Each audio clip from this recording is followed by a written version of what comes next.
Hello. Let me see if I can turn off music. Spot of work music there.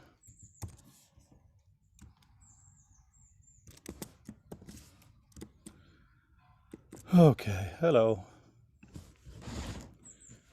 I'm sure you had a similar thing with a PhD. I keep going on these side quests. Like right now, I'm trying to find out the origins of the codex, when it happened. So I bought a book.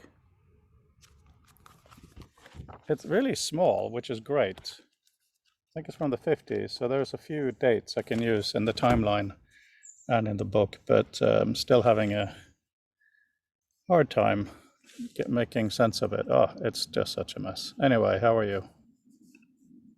And you're muted, which may be for the best, but So is the book informative? yeah, it is. It is for that, and it's something. Don't go buy it. When you're here, you can probably just read it sitting in the garden for a short time. Yeah. So, a lot of those academics. What's that?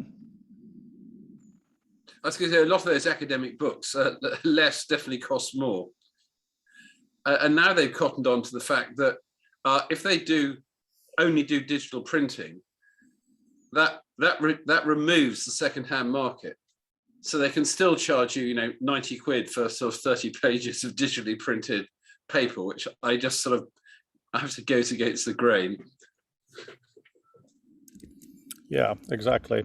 So while we're waiting for the rest of the group, and Peter said he couldn't be here today, so let's talk about him. Okay. When we talked about what to pursue, what goals to pursue. Oh, good timing, Adam. Hi, Adam. Yeah, just heard Adam. Yeah. Now, before that, I was saying, now that Peter's not here, let's talk about him. And he said something last week when we were looking at where to put our efforts, and quite a few of us were talking about the recording and timeline, which I think is ambitious and useful, but he preferred working on a reference manager thing. I actually think we should do that, partly because in a way it's cleaner in the workflow, slightly less ambitious, and I desperately needed to finish my thesis. Yep, that's a good reason. I was also thinking about this during the weekend here. What really binds everything here together, or what is the common underlying theme for most of our discussions? Of course, it can't cover everything and every corner, but I think something along the digital card catalog, kind of the library, the interaction between the library and the digital card catalog. I'm not even sure if saying digital card catalog is good, because it could be a Okay. metaphor that could be limiting, but still we are really missing that piece in the software world today. The operating systems are kind of that card catalog, but very very poorly. So we really need better systems to manage all our books and papers and our texts and other media of course as well. But the card catalog, and with that comes the things Raphael is working on, and all his small index cards, and it also ties into Mark's book collection collecting, and what we're doing on the side as well, maybe with Peter, with Devon Think, and what is it called? Your system, Mark. Because in a way, Tinderbox, of course. Yeah. So... Sorry, go ahead. No. I was just thinking that, but you're right. I mean, and in a way, we can call it a reference manager, but in a way, viewed what we know here, it's also in a way just a marshalling yard for a lot of metadata, which in a way, I mean, and I think this is why partly it's come to a head in terms of what you're doing in Author, is that ostensibly, to those who know, you're already you have that there. It just doesn't have its own shop front within the app. Shops, that's the wrong word. We're not selling something, but just in the sense of, so if you say to someone a reference manager, most academic sort of people will think of something they've used, even if it's just a Word document with lots of strings typed in it. So on one level, you could say it's small beer, but I think it works to the whole, because one of the things it will arguably do is it will give you effectively a front end to a lot of the internal metadata that is there, but others sort of may not. And it also means that you have a sort of a mapping interface to talk to APIs or other reference managers.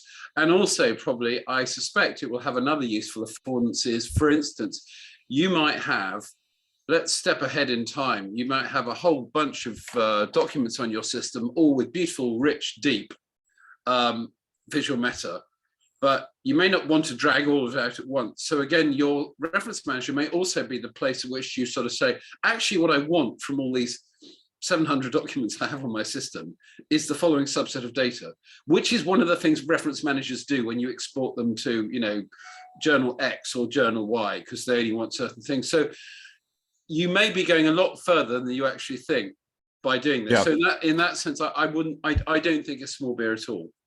No, but the small risk, or the risk with the framing it as a reference manager, it could be one, that we scare away people that are interested in text, and that we go. It's the same problem as with visual meta, going down deeply into the technical sides of it, or going into the reference manager thing could really, it could be a very small community of academics and law people, and it's on the for me, hearing the word reference manager, I don't want to see them again. I've buried my deep graves 10 years ago, and I'm only household support for reference managing right now, and that is pushing my limits as well. So I agree with that issue of the naming completely. Let me lower my hand. Right. The reason I am building a reference manager, a really simple one, is marketing. Because people who go to university may not search for a word processor, but they may very well search for a reference manager, and it's all tied together. What I really think we should work on is probably a library. So we can use the term reference manager to a specific audience, but I absolutely agree with you guys. We shouldn't use that as the primary way. It would make it seem like much smaller than we're working on, right? Yeah, and I think we also just have to accept that, rather as we found with visual meta, even with ACM, which arguably is about as technical as it gets, there were some unexpected sort of proselytizing essentially we had to do. By the time people say, well, why isn't it X, isn't it Y?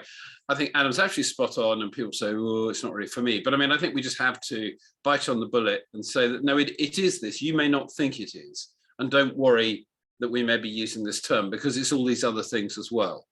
So, if you want to stand on your dignity and say, well, if you use this term, I'm never going to darken your door, well, fine. But I think plenty of people won't. And actually, there's something for an awful lot of people in this. So as ever with so many things, because it's in a sense, it's a rich interface, a rich tool. You don't have to use every tool in the set. And if you're engaged with the underlying idea, you will find something to use in it. And that should be good enough for most people. Yeah, and as long as we also keep a kind of an interface or visual side to it, I would be happy. Because I think that is still very much underexplored, or underused at least. Maybe it's explored, but then those prototypes or papers are deeply hidden and not used in practice. So kind of what we did with the visual timeline. Maybe the timeline is not useful in itself, but the exploration is, and it affects us and maybe other people. And we will make a better next tool with that information and how we're using it. And I think the visual timeline, as we did, kind of a great central to, it's central to this as well, viewing your references in time. Yeah, absolutely. So The time should be now, but I just unfortunately think it isn't. I think there are more bits and pieces to build. I think the number of people who will jump to the sort of vision we have for this is still quite small. And that's not because I'm saying they're all too done to understand. It's just that what we're talking about builds on a certain degree of thought down quite a narrow, narrow focus, but on a very broad canvas, which are two things that are quite atypical.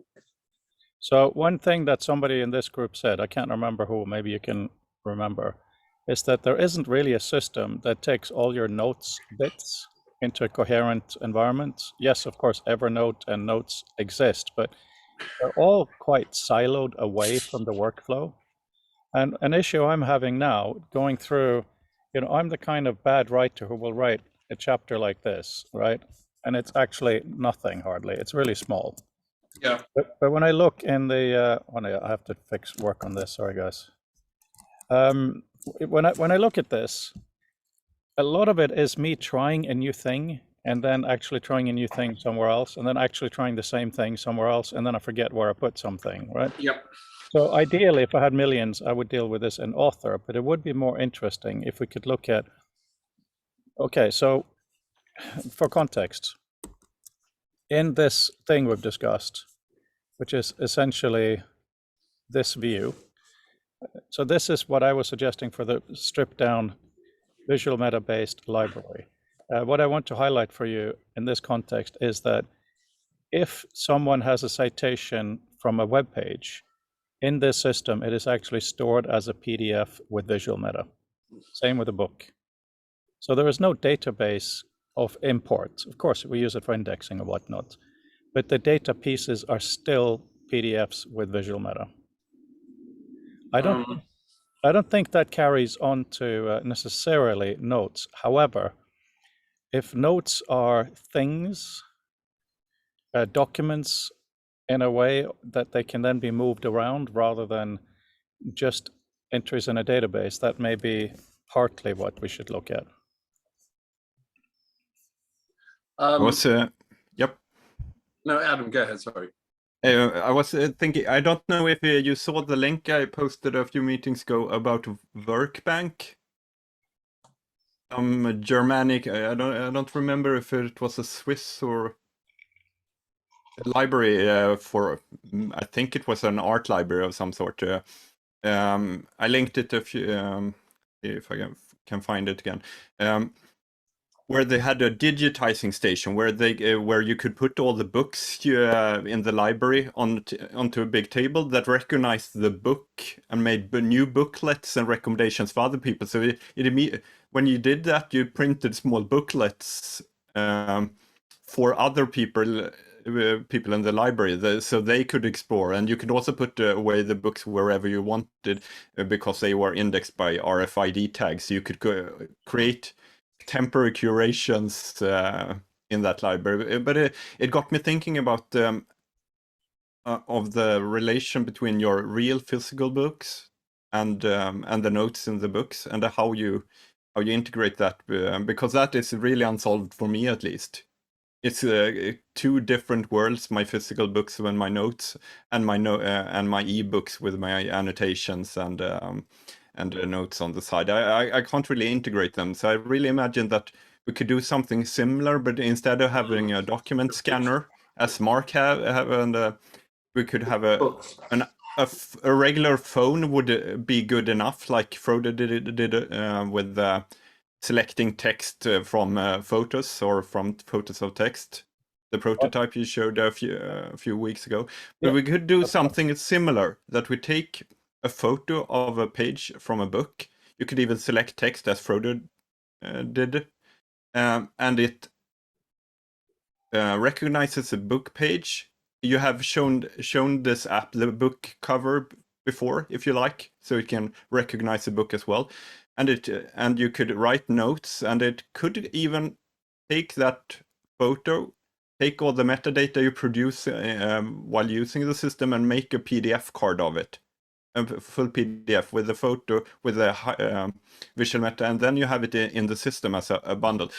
You know that I'm a bit skeptical of using PDF for it. That is my. I agree with most things Frode says, without, but not putting it into the PDF. But it could be quite neat to bundle it together, the actual photo of the page and all the notes you have taken, and that may not be this way of looking at it, but it's the way of bundling it. Well, considering that you're Swedish, it's no surprise that you're interested in using index cards. Hang on, my beautiful wife is just giving me a band. Thank you, darling. We have so many mosquitoes. It's just a bit crazy, so I have to keep... I thought it was a drink coming. Yes, I'm terribly disappointed. And my assistant is bringing a large, I have a large drink cold already. beer. Okay. But so Carl Linnaeus, he was the first, I think, to really use index cards for thinking. So I think we all agree on the notion that index card of some sort are useful in this environment to work on, right? And this is partly why I've been talking about the whole concept thing, one concept per card. And Yes, I'd be very careful in a sense, but I know exactly what you mean. I think when we're talking about cards here, we know, and we implicitly mean things like Raphael stuff. I suspect a lot of people will actually think you literally mean a card. So we need to ensure that in doing that, we say like these other affordances, we mean in a much more flexible sense, because rather, as Adam said, it'd be useful to have a place so I can take a physical book, have a placeholder. The main thing is, I think, regardless of whether it's a PDF or some other thing of text, is that we still would use VM as the glue. Now, the formatting of the VM, as we've discussed ad nauseam before, may change, but basically, so the visual meta in the loosest sense as a wrapper is actually now our digital card. Whether it's applied in a PDF or in a bundle of textual notes or something else is something best left deliberately loose. We don't actually need to have to define that too hard, because all that does is creates problems. Well, because no, I understand, Mark. No, I understand. We have to be careful with the terminology. And the only reason I really like PDFs is because they're durable. But a side point, because I think we agree with that, sorry. I just wanted to highlight Notion and all these things, and Rome, they use hashes a lot to organize. And what I realized is more important in the reader augment thing is that we have no hashtags, but we have concepts. And the reason that's relevant is that you can organize your documents by concept. The problem with hashes is that you can put a hashtag for something you'll probably never use again, like HCI, if you aren't actually, but if you define what HCI is, then you are clearly declaring to yourself that it has real value. So any defined term becomes the glue where you can choose to view your items. I mean, an issue for someone like me who is in the writing phase, a lot of this nonsense is in author, and if it was in reader, it would be difficult for me to transfer it back in. So maybe we should think of a notion where we have a very, very open notes system that does integrate with anybody's other system, right? So in other words, we could make a PDF viewer, especially like Adam's spatial system, where you could have 1,000 PDFs if you want to, because most of them are going to be tiny anyway. It comes back to something Wendy said in one of the first meetings when she was my PhD supervisor. She doesn't have time to write. She wants to be able to take stuff she already has and put it in a sequence, and that's the writing. But I think there is a certain, I see this a lot. This comes up an awful lot in the Tinderbox forum, which has a spatial map. And really what it boils down to is a lot of people saying, right, I've done all this, I've done all the work, I've collected all the things. Now, why hasn't the magic happened? Well, you've just collected a lot of things, and it's the same with Rome. And if I just collect enough things and put 2 pairs of square brackets around it, why has magic not happened? Well, because you haven't done anything. all you've done is you've collected a lot of stuff. The sort of things that, like the visualizations that Adam did for us, that's where the richness happens, because you start to look at things in a different context. You start to actually be able to visualize the things that hitherto you had to do in here. And lots of people find that sort of plate spinning quite hard. That's just not the way they think. So this is the really powerful bit. So having this, the power of what we're doing is drawing out metadata in a way in which we can then reassemble it and have, Engelbartian multiple views of it. And then the magic can begin to happen. Just collecting stuff just gets you another sort of Zettelkasten. I mean, the number of people who are trying to build a digital Zettelkasten. Now get this. So you want to make a digital manifestation of someone who's trying to do the best you possibly could with a bunch of index cards. It's insane. And I don't think Lyman wrote lots of papers because he had a Zettelkasten. He had an agile mind. He made a lot of cross-referencing. And what we need to avoid is going down the rabbit hole of a lot of these apps, which are feeding our sense that if I only collect enough stuff, or I only wear my hat the right way or my sandals the right way, magic will happen. Well, it won't.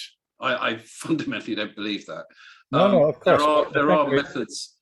I think we strongly agree that it can't be a demo for demo's sake. It can't be shovel in and suddenly have a castle. Absolutely not. No, what I meant was just be aware that a lot of, when you look behind the froth around a lot of these apps, I don't mean to speak ill of them, but actually the sad and real truth is just that. They are about collecting lots of stuff. Yeah. And worse, often it's really difficult to do anything with that stuff once you've collected, apart from collect more stuff. And also they are conflating many different stages of the thinking and writing process, where some things are records that will never be edited, but just potential references. Something are work material, and some things are refined things, and some things are evergreen things, and some things are only useful for a few months. We're putting everything into the same bucket without separating them. So we really need to at least have some sort of very core system for putting them into big buckets of what those things actually are. Yeah, and hashtags is just a way of taking all the worst habits of tags and dialing it up to 11, because now you've just sort of you basically weaponized poor thinking. A really interesting strand that's coming out of the ongoing weekly Tinderbox discussions I'm doing was sort of digging down into this tagging, and people begin to say, it took me a while to realize that I need to put a tag on things, but just putting a tag on, just the act of putting a tag on something doesn't tell anyone. So say, for instance, there in that context, it's a matter of, instead of just putting them all in one bucket, is stranding them. And even if you don't understand metadata from the abstract sense, that's what they're doing. They're learning to create metadata. So when I say, where's that thing I had in my hand last Thursday, they can do that. We agree. Okay, cool. We agree strongly. Yeah, but maybe he's talking to the thousands of listeners in the future.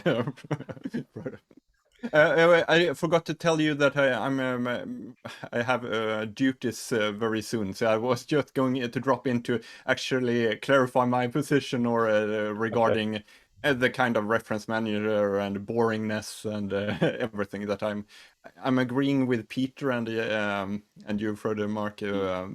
Even though I still don't like the word reference manager, that was my... Okay, so cool. I think what we agree on, number one, we need to find a way to go through citations, references. Mm-hmm. 2, maybe second stage, we need to go through our own commentary.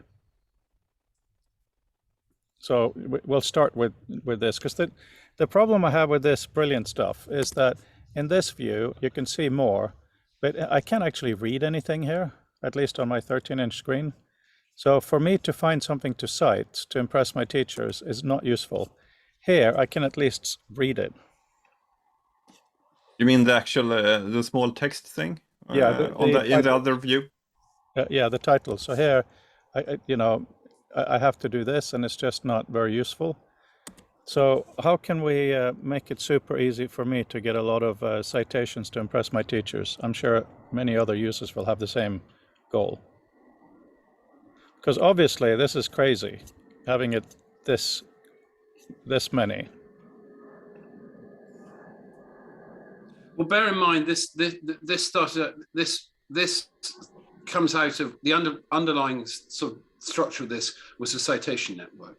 So no, of course. But that matters in the context of the observation you're making, because the reason they're sort of in this way is, well, that's actually what the data set in the way that we chose to interpret it. Yeah, but I take Frodo's comment as how do we take this further or next step, or how do we take the good parts of this, but make it more useful as a tool for slightly other things, not just the visual exploration that we did last time. So what is it? Well, part of the question then becomes that, I mean, you know, show me all the interesting stuff. It's a question we'd love to have answered, but I think we've established it's difficult. Right. Mark. Starting from your point, what is the exploration? So you can't just type into a box, say, show me the interesting stuff. So how do you, let's think for a moment, step back and say, so what is it you would want this bank of information to show you? How would you envisage interrogating it? Right. Oh, I'm running low on battery. Okay, that's really annoying. Anyway, so I'm writing my thesis. Yeah. You know, a paper, and I have pre-digital affordances, lots of citations here, interesting stuff, blah, blah, blah. And now I come down to digital affordances. Doug is a bit easier than hypertext. So now, for instance, I need to go through systems did so-and-so. So I need to back up that stuff, right? So that's when I want to go here and find, I'm just, okay, so instance here, I can do this, copy link, and I can have a sentence like,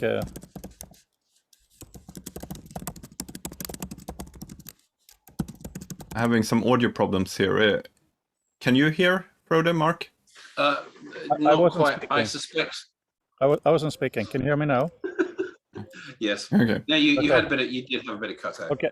So for instance, in the history of hypertext, I found this interesting bit. Copy the DOI, and then I paste what? Okay, so that's annoying. I have to copy the number. That's not your fault. That's my fault. So paste the number in, and it'll make it a citation, right? From copying this.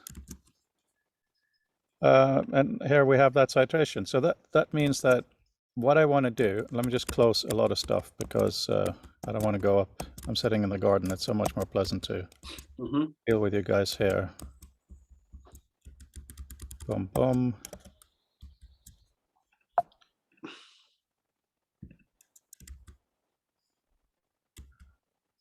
Okay, back here. Right. So the point is with this, I basically want to perform keyword searches, but well, bear in mind what you've got. Those keywords there aren't your keywords; they're the keywords the authors put in the papers. Because, of course. So you're in this sense, what you're doing there probably would be more useful than the data set is showing you at the moment. Because if you put your own, so for instance, one of the things I very often do, for sake of argument, in the hypertext thing is very often I'm referencing all the papers. You know, if a paper is effectively about a particular tool or arising from it, I'll make sure that tool's mentioned, because then I can go back and I can look at that. Yeah, but Mark, we're not yet talking about my annotations. We're just talking about, I'm an extremely lucky student who has access to a digital library for this series of conferences, which is core to my studies. So I think the affordances in here are very, very good. So what I'm trying to do is, you know, I could go through all of these, but it's a bit fiddly. So I'm wondering if maybe in this view, if we have a keyword search, oops, we could have it. But you're surely not going to cite something without at least reading it. Have you met me? Well, no, okay, but I know you don't want to hear that answer. Not for the recording, but no. But Mark, there is an element that drive-by citation gets difficult because Mark, that's irrelevant from my perspective right now, because I'm at a phase of work. I'm at a phase of work where I should have read this already. Yeah. Right? So now it's a matter of finding to cite. if something just vaguely reminds me, I may just put it in if it's safe. Yeah. Right? That's one thing. The other thing is I find something new. Of course, I need access to open it and read it to get the relevant bit. But also, because we are talking about cheating here. Augmentations are cheating, let's be honest, right? One way to view it. Yeah, but also in fairness, an interesting thing about the tool you're doing does rather flip this around, because instead of actually having to sort of do all this, make copious annotations and then write, sit down at your, Corona Smith typewriter and type it all out sort of thing. With these digital fonts, it's actually quite believable that you might, you might put these links in, because you can now easily go out to them and say, like, right, this is the thing I think I want to use here. And then you go back to it. And so I don't see it as cheating, actually. It's a different way of writing. Yeah, I mean, I have to go now, Okay. so I will listen to your heated argument here, but I really look forward to continue this, because it's even though Frode calls it cheating, there are of course other ways of framing that as a really hard intellectual work reading. Well, it's you want to find the reading guides, of course. Yes, good reading guide. See you soon. Yeah, I have to go. Okay. So, Mark, yeah. Remember that using a calculator was considered cheating and using the web was considered cheating. So, I mean, cheating in the sense of using the augmentations available. So my point really is, as a student, forget knowledge for 1 second. Think about, damn, I have to get a paper out. I need all kinds of good citations, right? So that means that a couple of things. One is what you pointed out. It would be probably really useful to have the top cited papers. Just to make sure you've covered them, right? I have that information in the data set. Well, no, I have it for in conference. I don't have it in the way that you go out to Google Docs and say, goes to Google Scholar, how many times this has been cited? And of course that changes every time anyway. But those are two different things, and those are two very interesting things, right? Yep. So I think what we need to do is to give me, the student who is in a hurry and needs to have lots of citations, access to figuring that out easily, right?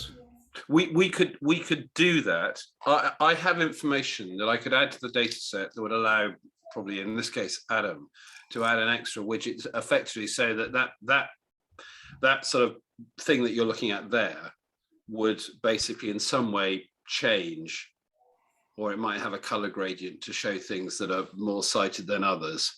Yeah, you had a heat map at one point. Yeah. So don't worry too much about what's in the data set right now, but we need to, I mean, for instance, down here, the keywords, right? It'd be useful to be able to click on them and do something that becomes. Yeah. I mean, I think for your in describing sort of these issues and in your PhD, something that would do well in it is to explicitly acknowledge the weakness, which allows you to say, for instance, well, you'll know that one of the conversations I've been having with Dave and others is to say, look, one of the things I think needs to be done for a data set like the one you're looking at is for a bunch of people in that field with standing to effectively produce some peer-reviewed keywords for it. So not just wash it through some AI, because half the problem, the keywords you want to search on are the ones that don't exist, because nobody. No, but that's just full text keywords, right? No. Well, no, absolutely not. No, also curated, absolutely, two different things, of course. But also the keywords that the users, the authors themselves have used, does have some value. Oh, sorry, don't get me wrong. Right. No, they're all separate bits of metadata.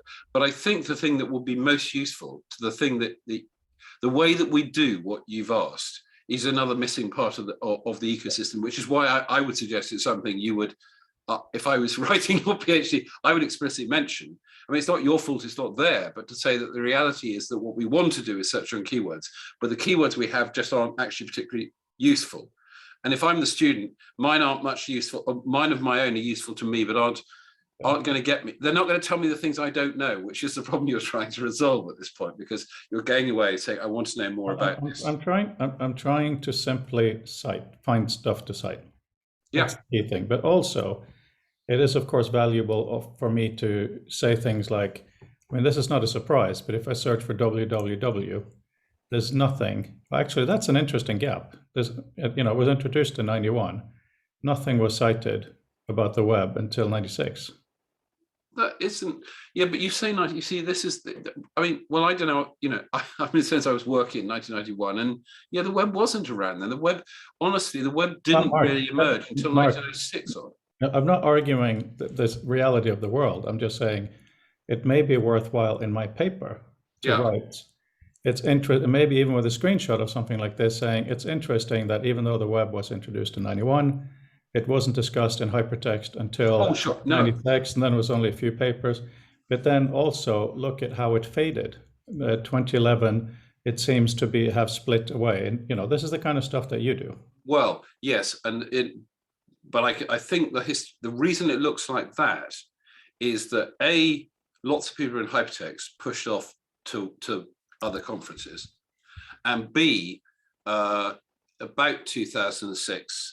Hypertext had a near-death experience, and that's when it sort of basically spawned this awful child within that has become social media that doesn't seem to have any interest in the conference at all. Has hardly cited anything in the conferences here, sadly. Apart from Klaus, I think 5 papers got cited. Yeah, Mark, let's not do the analysis now, because then we'll go down rabbit holes. But in terms of the interaction with this, that's the kind of stuff we want the student user to be able to do, right? Yes, and at the same time, as you've just noted, to be able to see this and to be able to note, because it might be part of what they write, say, I can't, and there isn't anything here. There ought to be something here, but there isn't, which is a very valid observation to make. We do it less frequently than we should.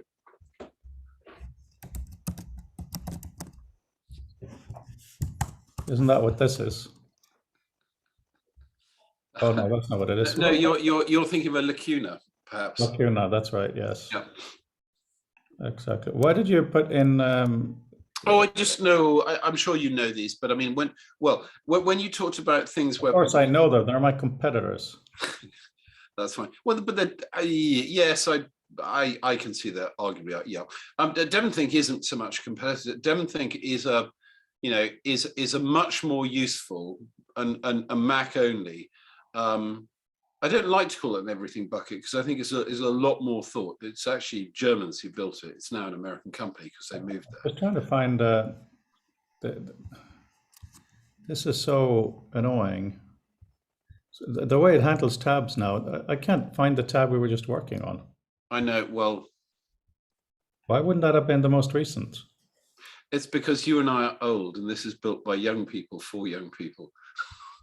No, but why wouldn't it be sequential? Oh, but because it's like too hard to remember. There probably is some weird setting. No, but where is it? Which tab were you just looking at? That's what I'm trying to find out. Well, you have too many tabs open. You see, it's trying to be too clever by half, and it's trying to sort of collate sets of tabs, as far as I can see. Anyway, yeah. So what I'm just going to do it this way. History. So I just go here. Yeah. So I think what we need to discuss on Friday is what sort of operations should be possible in this environment. Yeah.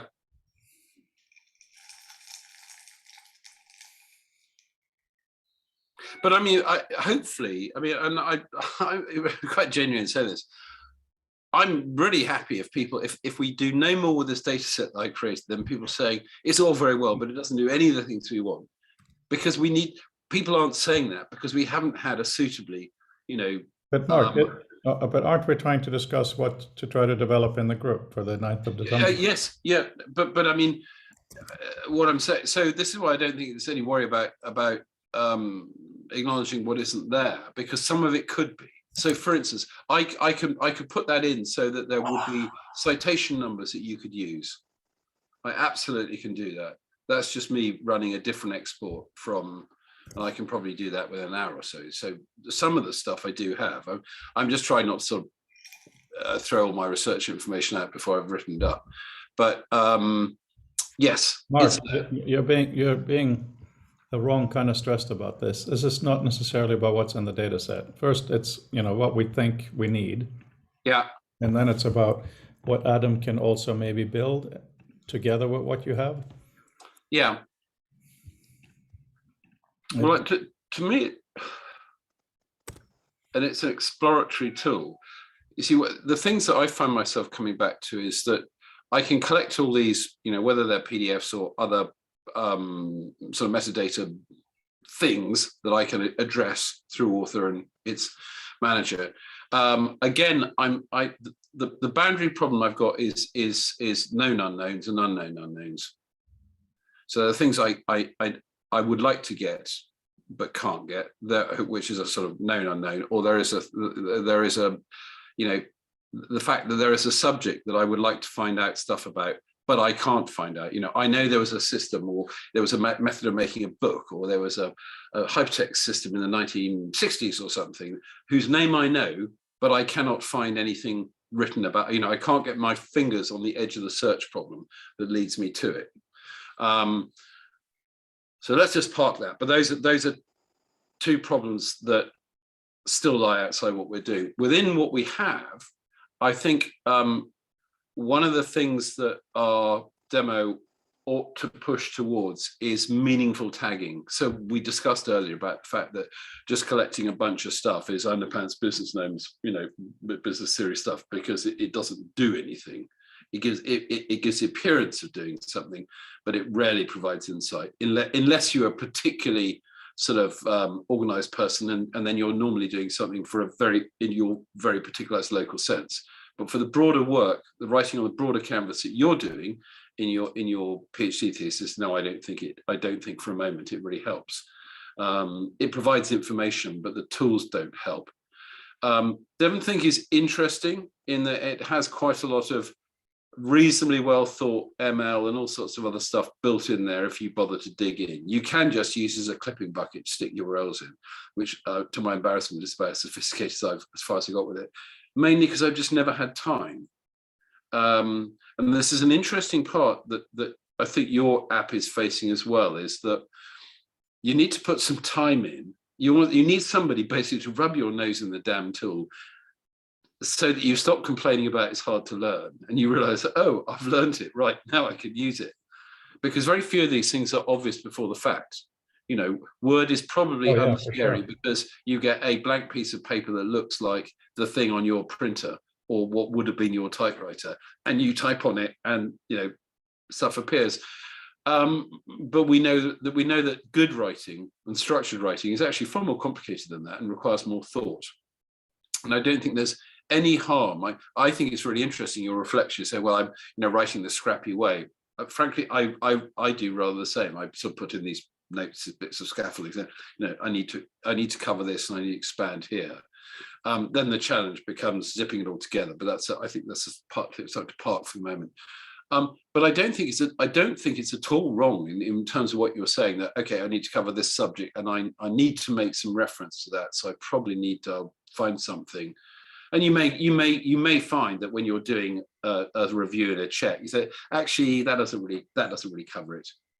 It talks about it, but it doesn't cover. But like is not in the process of doing that, you'll find something that does. So that's not scary. I don't think it's sort of cheating the way in. It's actually the good thing it's doing is it's making you cite.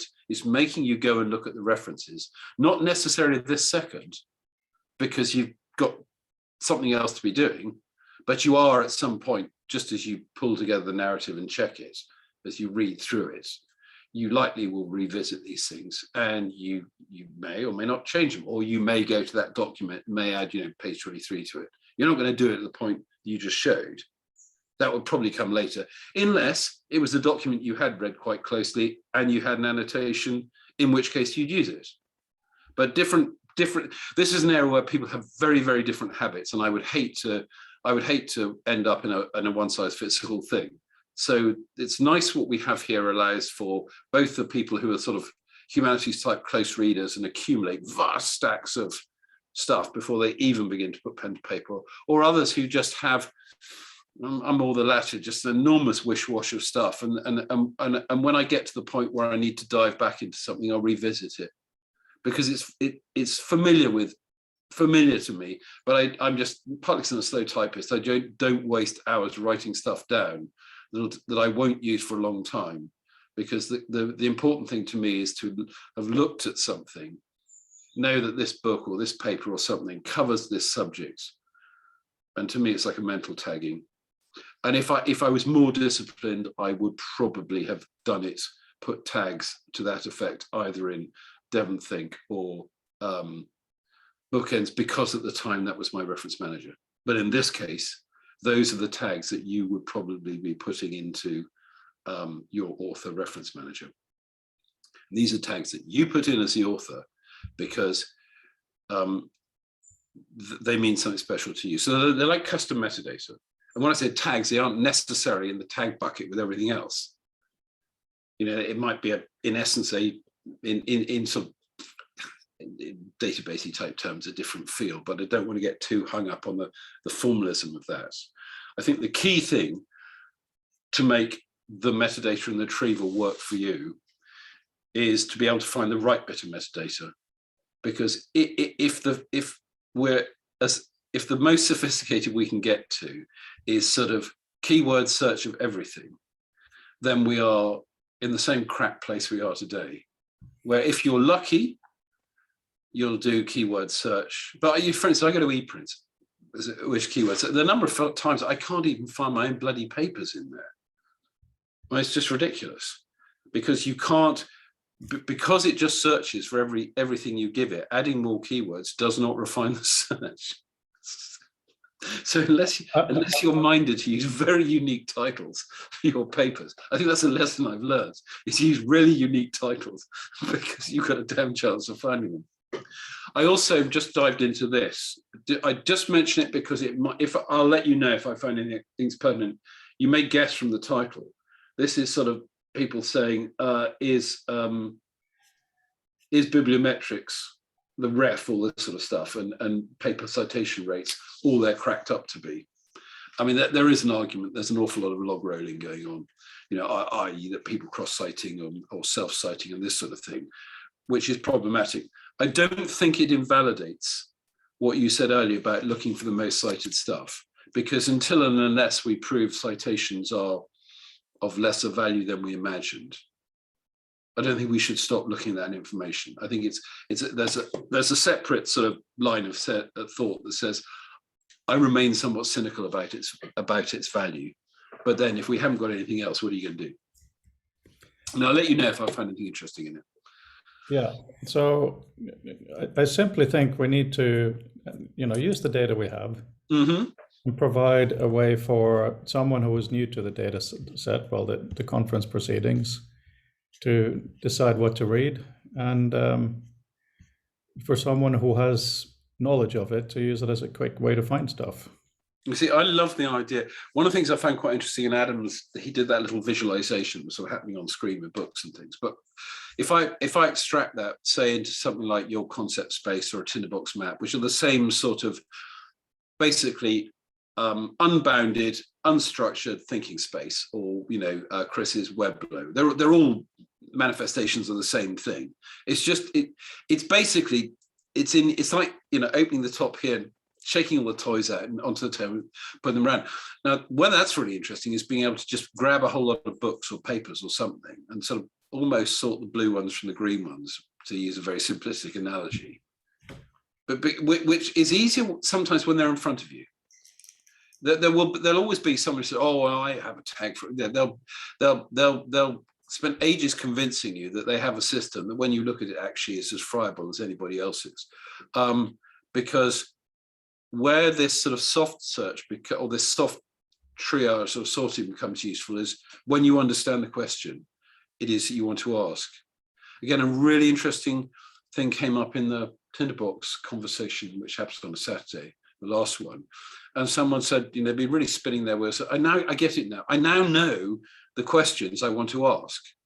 And because I now know the questions I want to ask, I now understand which bits of the toolbox I want to play with.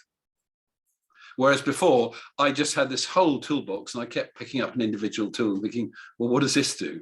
And, you know, and I'd use my hammer to drive in a few screws and it wasn't much fun. But being able to look and say, okay, right, what I want to do is I want to find this strand about this thing I'm looking at. And it actually runs through, and it doesn't run through one area. So really good case in point, you know, the thing I've loved about recent conversations is take me back on these marvelous books about the origin of the book and the codex and all the florilegia and all these wonderful things. And what you see is it wasn't like somebody got up one morning and invented the book.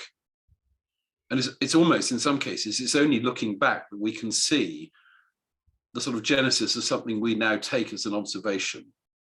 I mean, the fascinating thing from A Place for Everything book is the fact, you know, it sounds bizarre until you sort of read through the story, that the idea of alphabetical sorting is a completely ridiculous idea when you started out, because you started out with God's work and then man's work, and then you had humans and then beasts, and or if you were doing medicine, you started at the head and you went down to the foot. Yeah, of whereas, course. But I mean, that's exactly what we're working on, right? We're trying to Yeah. find ways to allow people to, you know, alphabetical by time, by keyword, by relationships, all that good stuff. What's really interesting is it begins to jump across the genres too. So it takes you stuff that's very, you know, broadly in the sort of history and digital humanities area, across to technology, which is, you know, often more focused on the code than how we came to be writing code to do this particular thing.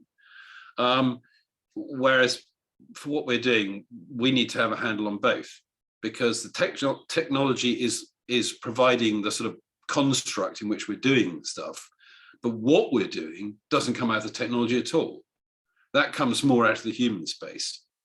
And it's not an area that's been so well talked about. people like Doug have talked about it. We can all see what happened there. No one really listened. You know, everyone talks about Doug, but have they really done much with what he's done? Not necessarily so much. And that's not to, you know, it's not to be rude about people. It's just, you know, but it is a fact that these ideas are interesting, and they've been hiding in plain sight for over half a century now, I guess. And it's good that we're beginning to do stuff with it. I do think your reference manager, even if that's the sort of the title on the inside of the wrapper, so it doesn't scare people away. So you can use it in a marketing sense. But I think what my reflection on today is that what it's allowing you to do in terms of author, apart from being able to market it as having a reference manager, is it's going to be probably partly the front of your metadata exploration space, because it's where you talk to your document or federated set of documents, other than in a narrative, which is what you're doing in your main type document, even if it's not yet fully linearized. Does that make sense? Yeah, I mean, there are different aspects of this. I mean, right now, I just think it is really, really important that we make this timeline we have and this data that you have provided really, really useful. Yeah. You know, just that simple. And I think there is some real opportunity. Well, I'm very happy to. I think I wasn't fibbing when I said I can pretty easily pull out the citation information. I can put that into the data set, and if Adam's got a moment, he might be able to, you know, pull something. That'll work more in the first of the demos he did. On the sort of the second one, that more firmly speaks to citation links, because that's what gives you your left and right. And part of the problem that you were referring to at outset is that doesn't necessarily help, because what you're trying to do is in a sense you're trying to leap across chasms that aren't yet clearly bridged by others. In other words, there isn't necessarily citation to follow. So you might say, oh, I need to talk about microcosm. You say, okay, we'll go and find, Fountain and Hall, 1980, whatever. But if you were talking rather as you're doing now about trying to find, well, wait a minute, where did the codex start, or why did it start? That's less obvious. We all know what the codex is. We know what it is now. We sort of vaguely know where it came from. The steps in between are somewhat unclear. And anyway, we're not necessarily looking at it from a historian's gimlet-eyed view of just trying to sort of hammer in all the events. We're trying to draw a more philosophical view of how does this type of storing information play into how we design our affordances for writing today, if that makes sense. Oops. Oh, hang on. Sure. Yeah, absolutely. I mean, I still want to be able to do a bit of timeline thing on this, but that's... Well, is there anything else that you like in practice? Okay, so in practical terms, apart from the citation counts, because there's only a big glob of table of data behind the thing, is there anything else that you can sort of see? I know it would be useful to have and don't have, in a sense, a curated keyword set. That would be really cool to have, but that's a known, that's something we know we don't have. But is there anything else you think that might be useful for you to have in a means, that such you could play around with that isn't there at the moment, that I might be able to create for you? No, not that I can think of. I'm more interested in trying to put together a useful interface to whatever data is there. Yeah. I mean, if you have more, but when it comes to curated, then I'm citing someone else's view of this rather than what is in it. You know what I mean? I understand you. This is why I'm sort of being rather careful here. So when I spoke to Dave, I said, look, I could go through, if I had the time and the energy, I could go through all 1,000 papers and say what I thought they were about, and that's fine. What I'm really thinking about is having a group of people who span, in this case, because we do have people who span that period of time, to basically all review it. And we won't, and the point is, this is not to try and produce every possible keyword. This is the kind of thing to say, what are the spatial hypertext papers? Yes, so what are the key strands? Mm-hmm. What are the key strands in this area? What are the things that ought to have a keyword? Which is different from the fact that somebody might go through with ML or just from their own reading and pull out other useful metadata, but that probably is better done by a human or human proxy, because in that sense, they sort of know what they're looking for. The point of the human curated thing is that I don't think that, for instance, the sophistication as it is at the moment of things like ML, it's not quite clever enough to go and find all the pertinent papers, because the pertinent papers may not be directly about something. Worst case, they may not even actually directly mention the thing that they're actually about for the reader of the subject. That's something a human's still better at. And that's why I was thinking of curated. You're absolutely right about, well, wait a minute, then I'm citing somebody else's work. But if it's done by the members of the conference as a gift back to the conference, then effectively what they're doing is they're putting that out there for others to build off. And that is entirely, to my mind, within, usable, because someone's saying, hey, take this, stand atop this and make something more out of it. These are firm foundations for somebody else to stand upon. Yeah. No, that's will be interesting. Okay.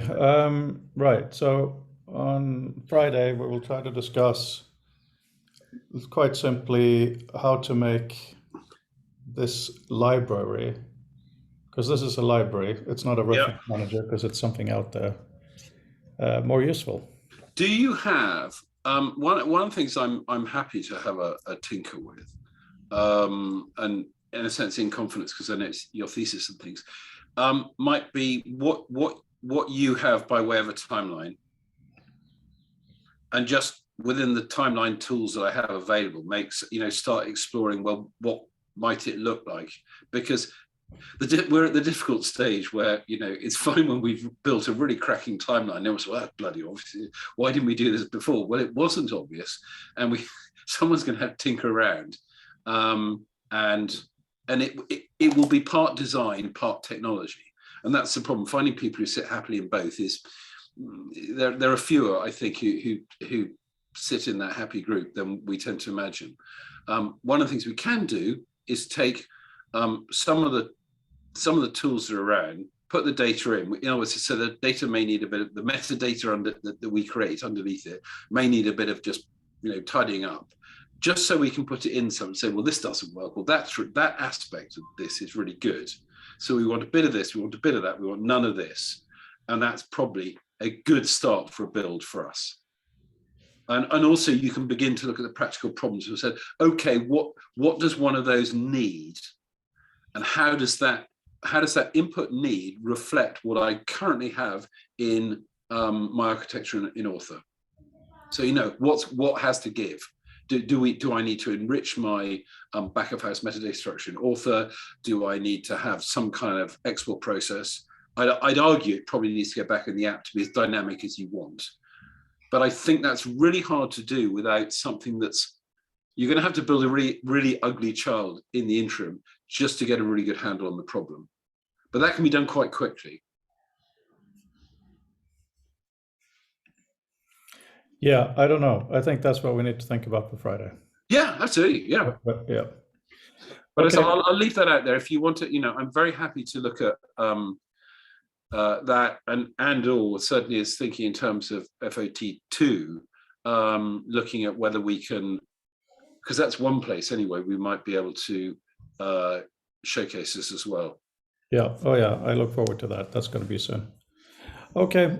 Talk to you on Friday. Thanks. And we have to figure out a time to get together sometime soon to have gin in the garden, but that's another discussion. Yeah, just so you know, I mean, I think you twigged. I'm basically heading up north for some walking and being pretty much off the grid. So I'm heading off next Wednesday.